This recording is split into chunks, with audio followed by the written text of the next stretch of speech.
Thank you, Mr. Bidlack. And now from the candidate for the 1st Congressional District, George Lilly. Mr. Lilly.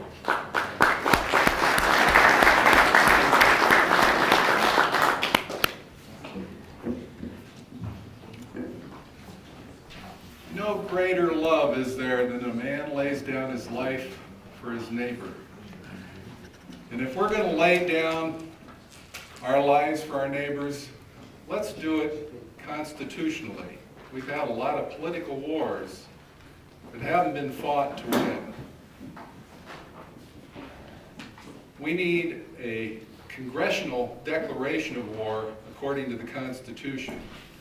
And when we turn over this right and this power to a small group of people in the executive branch, then we have shortchanged the American people, and more importantly, we've shortchanged the men and women who are willing to lay down their lives for their fellow men. We need to see to it that we obey that higher law, the Constitution. And that's something that I promise to do. That's one of the very few promises that I plan on making.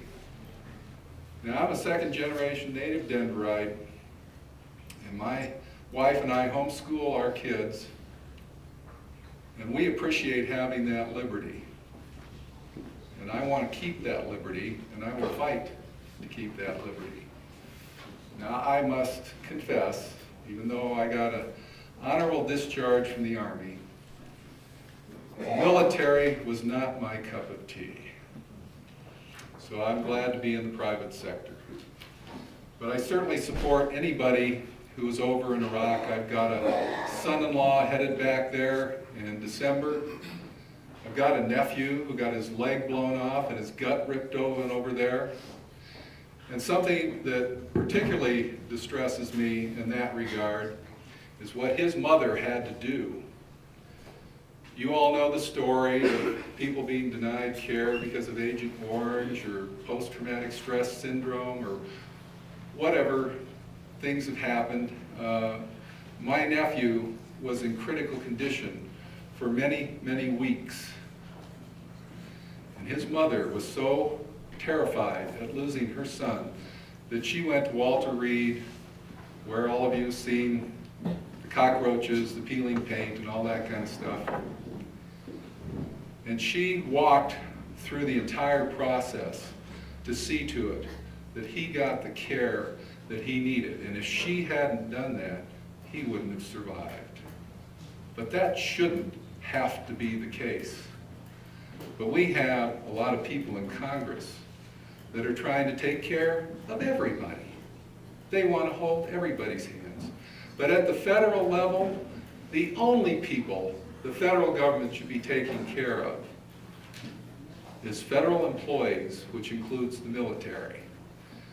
And we need congressmen and congresswomen who will indeed use good economic sense to achieve that capability. And we don't need, as Marvin mentioned, the financial crunches, like this $700 billion boondoggle bailout.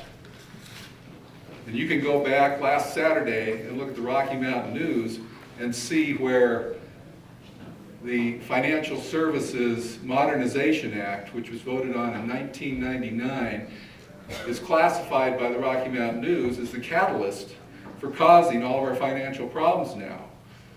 And the VA and the UBC are going to have to compete for those dollars. And all of this inflationary spiral is going to reduce the purchasing power of those dollars. And every time you have inflation, you have a lowering of quality. I don't want that. I don't think any of you want that either. It's time to restore fiscal sanity to our government.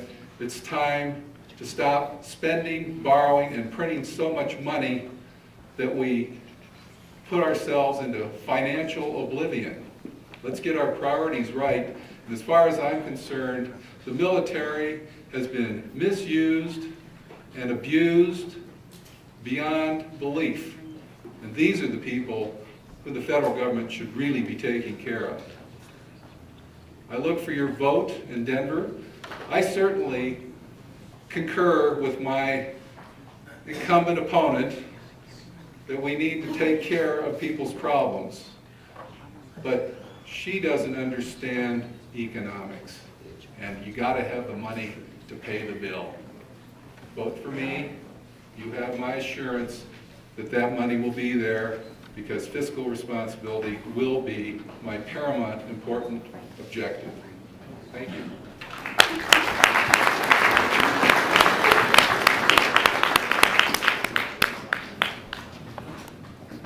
Mr. Lilly, thank you, sir.